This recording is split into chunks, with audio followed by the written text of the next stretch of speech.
Selamat datang di kelas pengembangan produk pangan.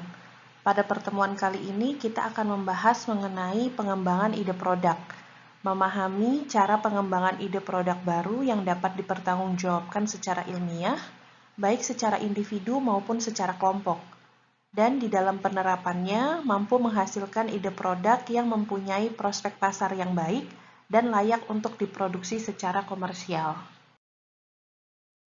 Dalam pengembangan produk, kemungkinan atau peluang ditemukannya masalah dan kegagalan adalah sangat tinggi, apalagi produk yang dikembangkan benar-benar baru dan referensi pendukungnya sangat minim. Dimulai dengan banyak ide, kemudian secara bertahap jumlah ide tersebut dikurangi dengan melalui beberapa tahap, seperti yang ditunjukkan pada gambar ini.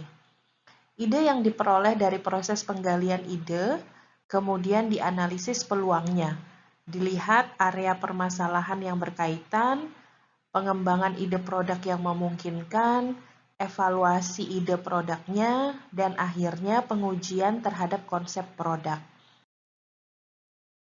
Ide yang diperoleh dari proses pengembangan setidaknya memenuhi persyaratan sebagai berikut. Yang pertama, ide harus memenuhi kebutuhan dan keinginan konsumen yang menjadi target perusahaan.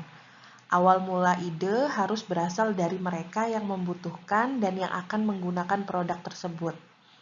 Yang kedua, ide-ide tersebut juga harus memenuhi tujuan finansial dan ekspansi perusahaan, dan masih dalam jangkauan tingkat keterampilan, kemampuan teknis, serta sumber daya manajerial dan keuangan perusahaan.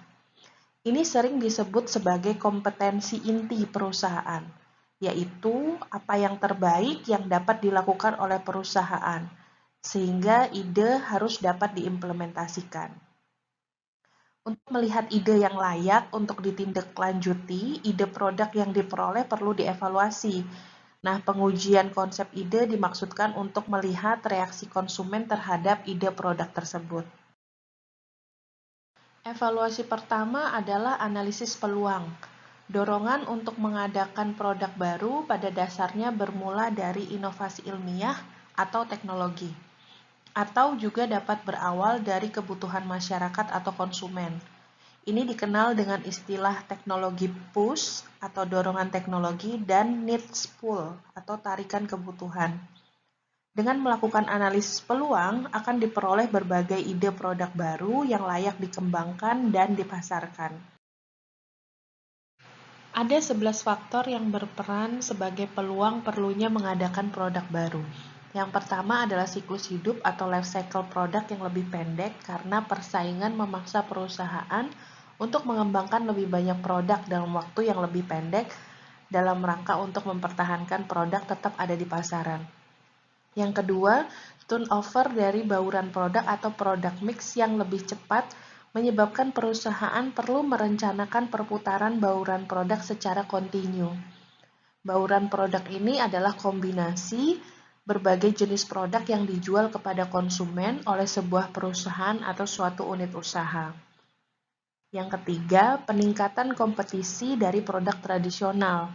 Berhubung kompetisi produk tradisional meningkat, maka produk yang lebih menarik dan inovatif harus dikembangkan agar mendapatkan posisi yang lebih kompetitif di pasar. Yang keempat adalah penampilan berganda atau multiple feature dari produk. Sejalan dengan perkembangan teknologi, masyarakat berharap mendapatkan produk yang lebih kompleks dan memiliki manfaat yang lebih banyak. Kemudian yang kelima adalah adanya produk kemasan. Tidak hanya produk yang harus dikembangkan, tetapi pengemasnya yang digunakan juga harus dikembangkan. Yang keenam, produk olahan dengan membandingkan produk bahan mentah.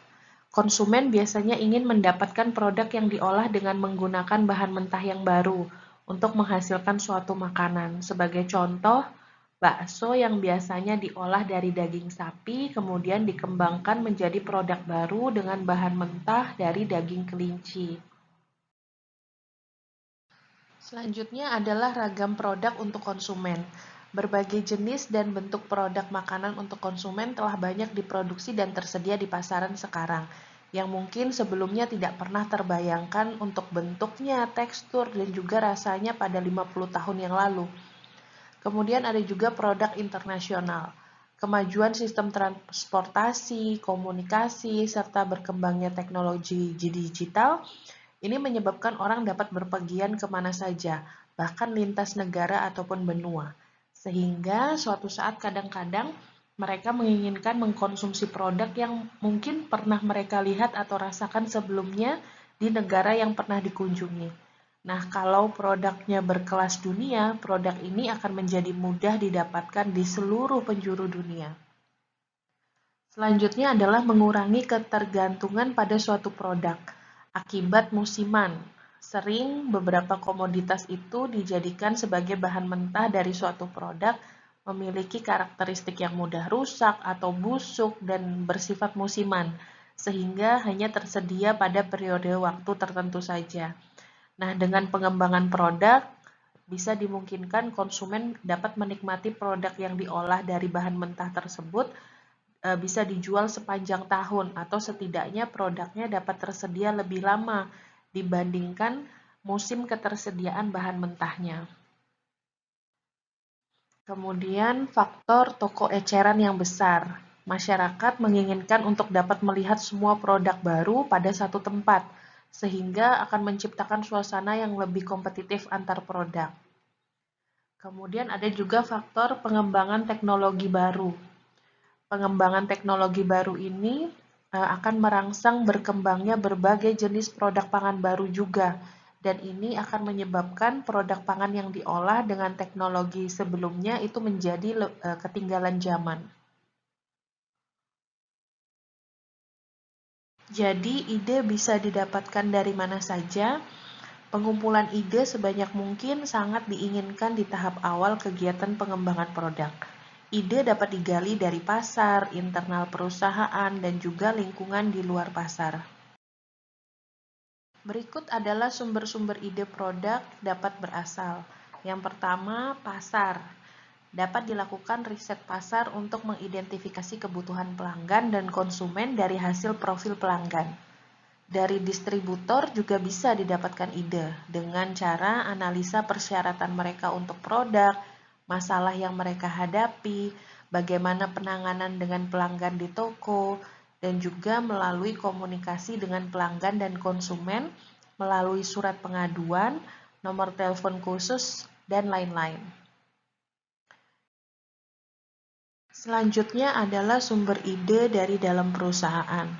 Ide bisa didapatkan dengan interaksi antara tenaga penjualan dengan pembeli eceran, dengan individu pelanggan di toko-toko, dan dari pengamatan produk kompetitif dan penempatannya di dalam toko. Atau bisa juga dari gagasan yang dihasilkan secara spontan dari karyawan perusahaan. Ide juga bisa didapatkan dari lingkungan di luar pasar, misalnya dari pameran dagang nasional maupun internasional, di mana biasanya mesin atau peralatan atau produk-produk makanan atau juga bahan-bahan yang baru ditampilkan. Bisa juga ide didapatkan dari literatur tentang makanan dan juga resep-resep tentang ide masakan, tentang literatur dari tentang teknis perdagangan, itu juga bisa membuka cakrawala atau wawasan untuk pengembangan produk baru. Ide produk secara terencana dapat dikembangkan berasal dari 3 metode utama, yaitu kreasi individu, kelompok, dan teknik penggalian ide. Dan dengan menggunakan 3 sumber utama, yaitu teknologi, pasar, dan konsumen. Pengembang produk makanan sering memulai dengan mengembangkan ide melalui dirinya sendiri. Nah, ide dapat berasal dari mempelajari informasi tertentu. Misalnya dengan mempelajari pustaka, dari database, dan lain sebagainya. Dan pengumpulan data dan informasi tersebut biasanya diarahkan untuk pengembangan ide yang berhubungan dengan teknologi, pasar, dan juga konsumen. Dan yang kedua adalah berpikir secara lateral. Berpikir secara lateral ini adalah pola pemikiran dengan menggunakan imajinatif kreatif.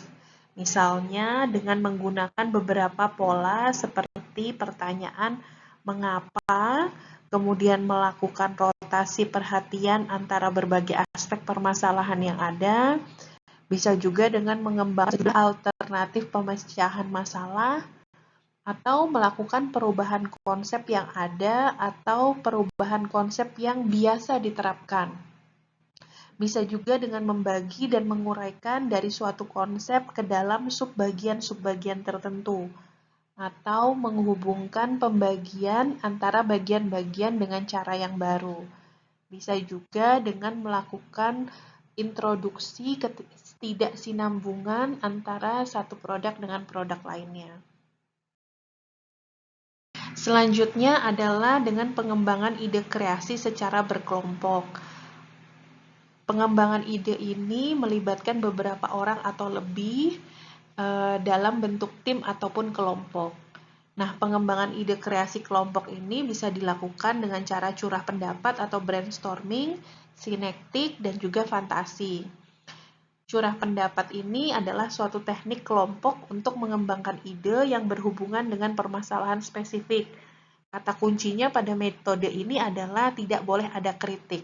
Jadi dilakukan oleh sekelompok orang, berlangsung selama beberapa jam, dan dilaksanakan dalam lingkungan yang terisolasi. Kemudian yang selanjutnya adalah metode sinektik. Metode ini mengedepankan pemikiran dan juga pemahaman komponen emosional dan juga irasional dari proses kreatif untuk memecahkan permasalahan. Yang selanjutnya, yang ketiga adalah metode fantasi. Nah, metode ini lebih menerapkan pada kreasi imajinatif seluruh anggota, di mana pimpinan diskusi akan membuat gambar atau berdasarkan kata tertentu, atau mungkin membuat sebuah adegan, dan semua anggota kelompok akan diminta untuk mengimajinasikan atau menghayalkan tentang hal tersebut, kemudian saling mengungkapkan dalam bentuk cerita atau mungkin dalam bentuk saran untuk pengembangan idenya. Selain mengandalkan individu atau kelompok, ide produk juga dapat dikembangkan dengan menggunakan teknik-teknik tertentu. Misalnya adalah analisis atribut, analisis kesenjangan, analisis kebutuhan, analisis kisi atau heuristik, atau analisis morfologi, dan juga sistem matriks. Untuk analisis atribut, digunakan untuk menggali ide produk yang akan dikembangkan dengan berbasis atribut atau sifat atau ciri-ciri dari produk. Jadi, area pengembangan produknya meliputi sensori dari produk, kegunaan produk, gizi pangannya, gaya atau style pengolahannya, bisa juga dari segi lama masa kegunaan produk, daya simpan, ukuran, bentuk, metode pengolahan, kondisi fisik, dan bahkan komposisi kimianya. Sedangkan analisis kesenjangan adalah teknik yang digunakan untuk mengembangkan ide produk yang akan dikembangkan berdasarkan segi pasar, dan juga mencari kesenjangan ke arah mana produk baru nanti dapat dikembangkan. Sedangkan untuk analisis kebutuhan, ini digunakan untuk mengembangkan ide produk yang akan dikembangkan berdasarkan kebutuhan konsumen. Jadi dilakukan identifikasi apa saja yang dibutuhkan oleh konsumen terhadap produk yang akan dikembangkan. Selanjutnya adalah analisis kisi atau heuristik atau analisis morfologi. Analisis ini dilakukan dengan menggabungkan dua metode analisis, yaitu dari segi atributnya dan juga identifikasi alternatif di setiap atribut produk tersebut. Yang terakhir adalah sistem matriks. Nah, sistem matriks ini dengan cara menganalisa nama dari sebanyak mungkin produk pangan yang sudah ada, kemudian diklasifikasikan dengan beberapa atribut atau ciri produknya, dan juga berdasarkan dimensinya, kemudian nanti diperkirakan mana yang kira-kira memiliki potensi pasar sebagai produk yang baru.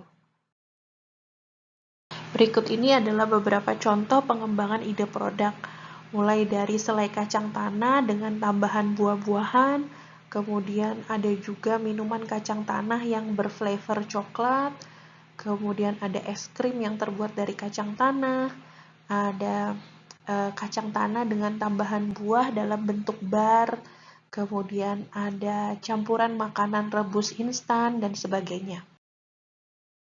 Pengembangan ide produk lain, misalnya bahan celup dari kacang tanah, es loli kacang tanah, campuran puding coklat dan juga kacang tanah, topping kue campuran kacang tanah, sampai kepada muesli dalam bentuk batang atau bar.